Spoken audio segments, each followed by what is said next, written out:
that idea will, after his death, incarnate itself in 1,000 lives. A foggy morning to each.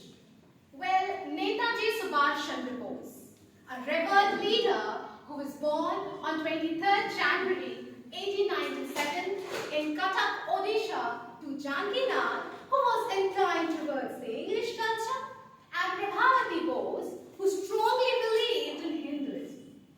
So Bose was a concoction of both these cultures, but he had his own ideological thoughts on Indian culture and the West.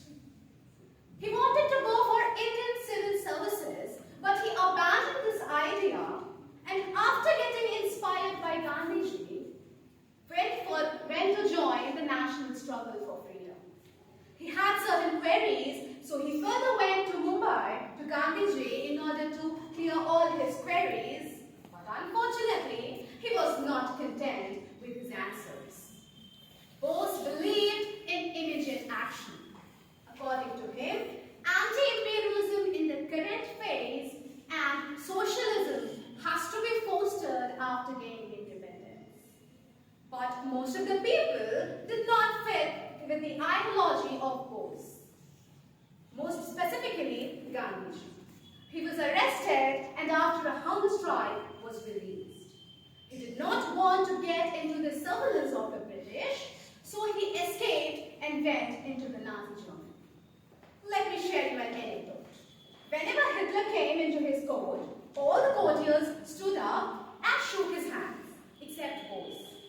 But one day, Bose himself stood up and went up to Hitler and shook his hands when Hitler extended his. Later, everyone asked, why didn't he stand the other days? And his reply was, true leaders only recognize the true ones. And explained further that it was not the real Hitler, but the mannequins of Hitler who used to come the other days. And these little observations made him reach up to the pinnacle.